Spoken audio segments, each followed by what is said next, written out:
Dad, don't move anything. Hold it up. Hold on. All right, you ready? Ready.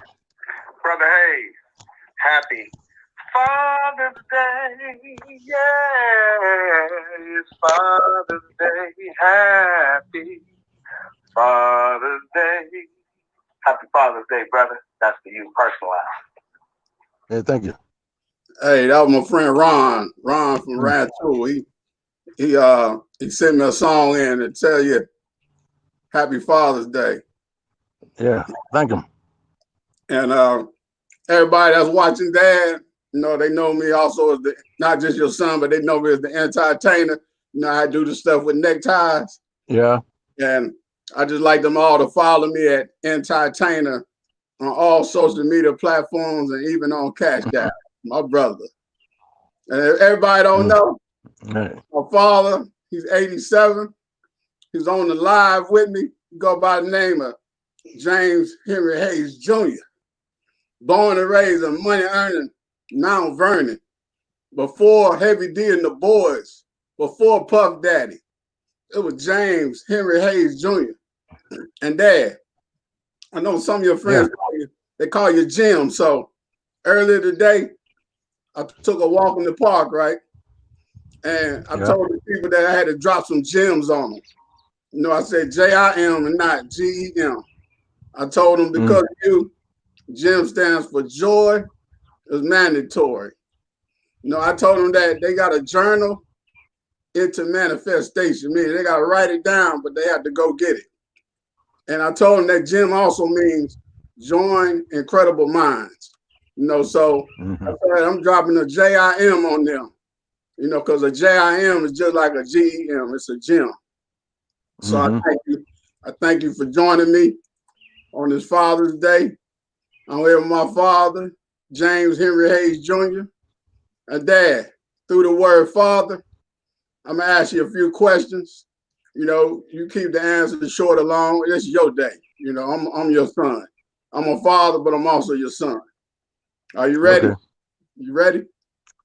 Hey. F is for family, Dad. Give us a nugget about family. Give us your thoughts on family. Well, if you go in my background, families were pretty close at that time. They were spread all over the country. My particular family, and my mother's side of the family and my father's side of the family, and both sides got along good with each other. We spent Thanksgiving with one side of the family and Christmas with the other side of the family. We all went to church, and we went to a lot of public meetings together, museums, zoo, and other kinds of things. And we could talk to each other about all the things going on in the world at that time. It was limited, but when the older folks used to get together on Fridays, right, to play whist, right, then the younger ones could be there too. Right. There wasn't no drinking and gambling and all this other kind of stuff. And when we got to the point where we learned how to play, they let us sit in and play with the adults. So it was a close relationship all the way around. Okay. And Dad, you see I got my crown on. No. I see that. I got your initials on there, my brother. James Henry. JHJ. Yeah, you the king, my brother. You the king. The A is for Air Force. I recently seen a movie by Spike Lee, The Five Bloods. And also, you told me some stories about your history, like when you was in Vietnam. Like when, like one day we were talking about the NBA, and you told me about how, those young brothers are dapping it up, giving their handshakes. And, you talking about how they use that in Vietnam to communicate with each other. Can you share with us Can you share with us one of your moments from the military? Share what? One of your moments from the military, like you always talk My about. what? One of the moments from the military. The Air Force. Yeah, how do you spell that? No, the Air Force. You was in the military. Yeah. No, just give us a moment. Just give us something like part of your history. Oh, well, see, a lot of, just like today, the last couple of weeks, we're having these protests, right? Right. A lot of times it's a breakdown of communication. I almost didn't make the military my career. The way they had the rules set up, they had one set of rules for, white GIs and another set of rules for black GIs. And you go to school, and based on your grades, you're supposed to be able to choose the base of your choice. Right. Okay, so I marched down with the rest of them. Then they had me stand on the side. See, I couldn't forecast for the base that I was eligible to forecast for. But they wouldn't tell me why. Now, if they'd have told me why, it'd have been a different story. But they wouldn't tell me why. So I went all the way up to attorney general, staff judge, advocate, and whatnot, and I was getting furious. And I don't know if I cussed him out or not. But anyway, I got a chance to talk to a black chaplain. Right. Okay. And he the only one saved my life at that time.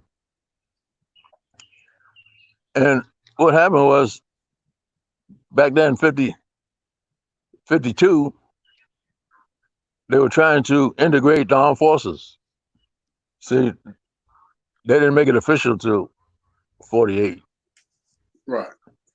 But then, meanwhile, most of the black troops were truck drivers, worked in supply, cooks, and all this other kind of thing. And there weren't too many of them in the technical fields. Right. So when I come through, they want to grades. They wanted to send me through technical school, and I went through technical school. Then, when time for me to focus, they wouldn't be forced. So the brother told me, that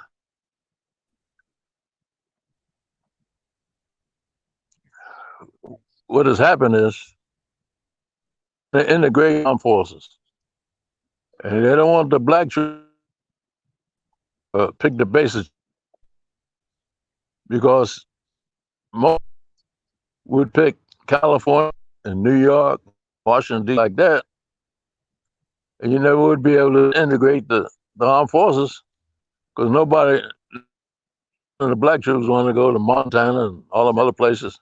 They never heard of the places. Right. Okay, so what I'm saying is, if the communication is straightforward, and they would explain to me at a time that I wouldn't have to march down there with all them troops knowing that be able to forecast, and I wouldn't have been upset. But after the chaplain told me what the deal was, I said, okay, I can deal with that. So I ended up going to Maine, which a lot of black folk don't want to have nothing to do with Maine, but I was up there, and I left Maine and went to Japan twice and come back, and ran across a few other incidents, but that was the main thing. And almost because of that, I almost didn't make the Air Force a career.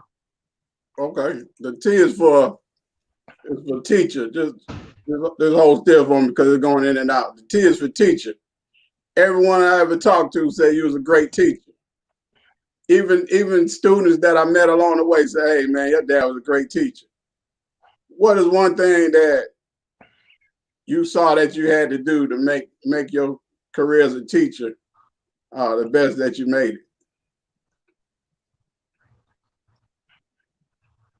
Why'd I you? had to try to convince some folk they need some info.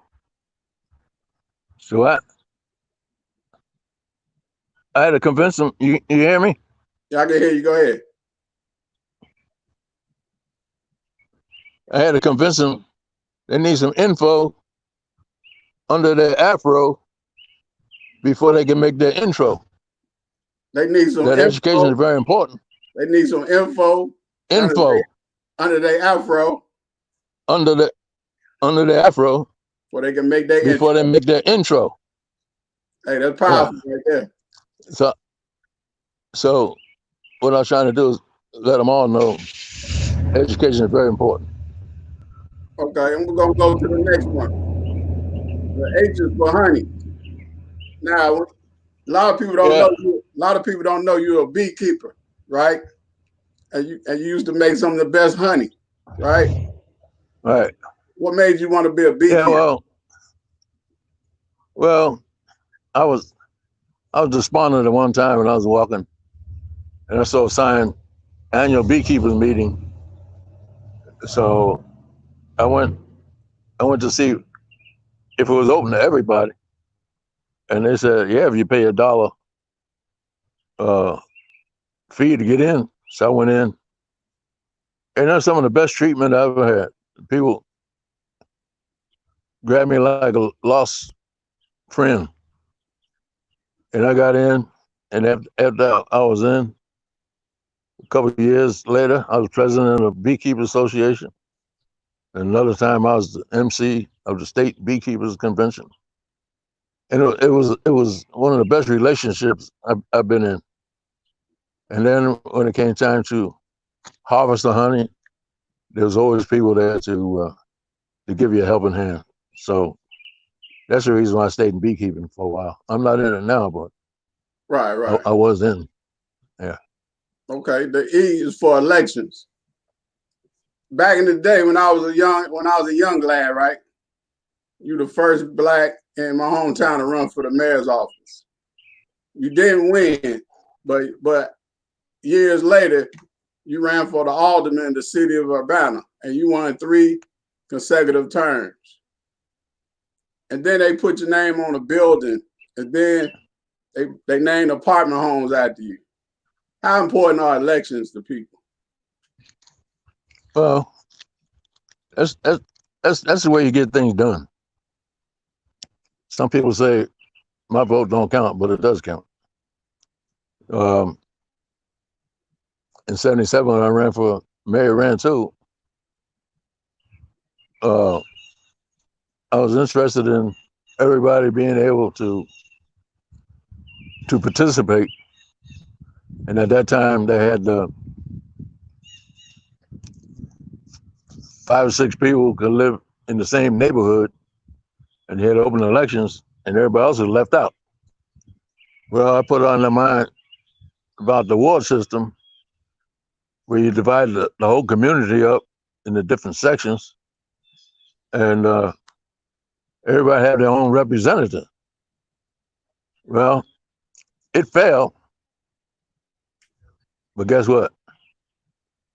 It finally got enough people to understand what I was talking about, and they passed it in 2019, and that was joy of my life. I mean, even though I wasn't running for office or anything like that, I can help financially and spiritually. But when I won the election as alderman in the city of Urbana, that was a big joy, because it's 3 terms, and the council members voted me mayor pro tem to represent the city when the mayor was not available. And so I was able to do a good job there, and everybody appreciated it. And so I liked the job that the housing authority was doing. And so after I got off the council, they built a 6-plex apartment, and they named that after me. And we redid the city building and put a new cornerstone up for the people who were responsible. I was one of the ones. And then we doubled the size of the Urbana Free Library, and I got my cornerstone for that. And I ran across some retired executives from Carl Hospital, where because of me, they built a guest house so that people who had patients in the hospital, maybe some of them couldn't afford the hotels and all that kind of stuff. So I was able to talk to the rest of the council members and allowing Carl to have some of that property that they were buying up and zone it so that they could have a guest house. So it was positive. I was trying to get people to be proactive instead of reactive. That was my main goal and objective. That's a blessing, Dad. R, the last letter in the word father, R is for retirement. You know, you did everything that I know of that you set out to do with the military, with teaching, politics. What's it like to feel that you accomplished goals? Maybe not every goal you ever wanted to, but at least you can say in retirement you've accomplished something. How does that feel? Well, a lot of times we plan to retire, but we don't plan what we're going to do after we retire. And so that's a problem with a lot of senior citizens. However, like when I was on the council, people were saying, hey, you know, the senior citizens are in bad shape. You need to come up with some programs to get them a break. And so my response to them was, you know, if you can come up with some ideas how I can help the senior citizens, then I'll try to come up with some plans where they can have some programs. But right now, the way I was born and raised and went into the military, and I taught school, I was on city council, and my parents taught me a little bit about finances. There was no such thing as financial planners at that time. But they said, you make some money, you save some money, then you spend some money. And, you know, got budgets and all that kind of stuff. The point I'm trying to make is that because of the people I've been associated with, you know, in the military and teaching school on the city council, and some of the kinds of things that they were doing, investments and all those other kind of things, that most of the people, senior citizens that I know and hang out with, they're doing a whole lot better than the young people. And so consequently, at that time, I couldn't come up with no plans. Now I know senior citizens, some of them having a hard time. So the young people. So what are they gonna do about it? See, back then, my parents said, you make some money, you save some money, you spend some money. Nowadays, they come up with words like strategic planning. Not only you gonna do what you're doing now, but what do you plan on doing the next year or 2 or 3 years from now And what's to prevent you from reaching them goals? And so, unless the young people understand finances, then they're not going to be able to retire. Well, they'll be able to retire, but they're going to have a hard time, like a lot of them have now. Hey, I appreciate this, Dad. If anybody just tuning in, it's James Henry Hayes Jr. And he's my father. That's why I'm wearing the crown, the JHHJ. He stopped by. He's in Illinois right now. He's talking to me on Father's Day. Dad, is there anything else you like to leave with us before we go? Yeah, I like for a lot of the young people to look back over their life. There've been decisions they had to make. Some were good and some were bad. If they had to do it all over again,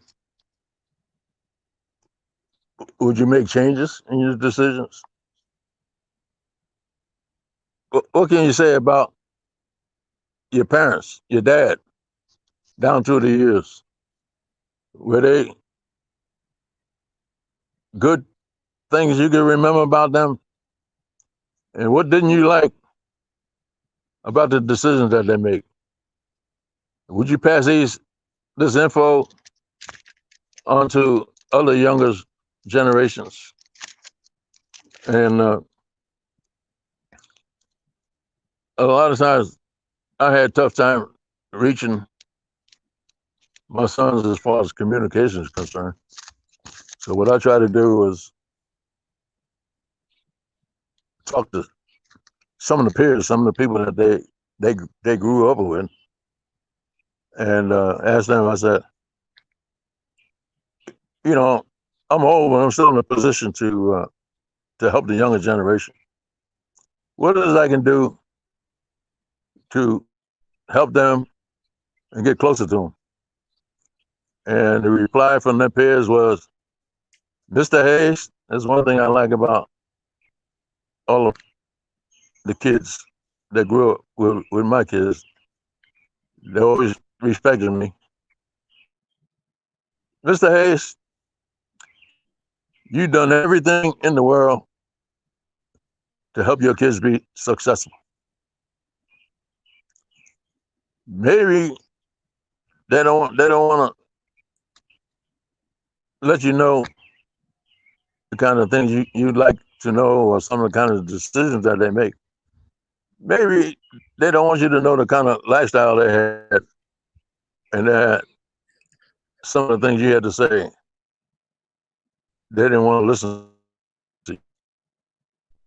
So I'm hoping that the younger generation could understand what I'm saying. Hey, what kind of decisions you make?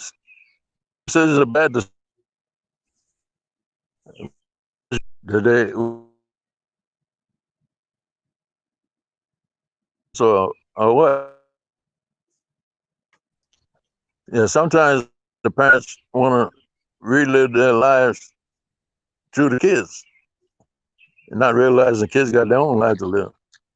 But the bottom line is, need to have communication, and a lot of times, the young generation want to keep a whole lot of things secret and don't want to tell the parents about what's going on. So that's about it. Dad, thank you, man. Father's Day come true. We looking eye to eye, we talking to each other. If anybody just listening in, this is my father, James Henry Hayes Jr. I put on the crown today because he's my king. I see it. And if anybody's out there watching, please follow me at the Entertainer on all social media platforms and even on Cash App. Dad, I just want to say I love you. Because years ago, you said, son, I want my flowers while I'm alive. And it was your 80th birthday party, man. And all the people came out. They came out to see you, my brother. So I hope that people are tuning in And we're going to close out there. And hold on. Don't hang up yet. I just want to play this again. We're going to close out. Brother Hayes, happy Yes, sir. Father's Day. Yeah, it's Father's Day. Happy Father's Day. Happy Father's Day, brother. That's for you, personalized. Happy Father's Thank you very Day. much. Happy every. Thank you very much. Thank you, Dad. We love you. Happy Father's Love you too. Day. Yeah, tell everybody hello.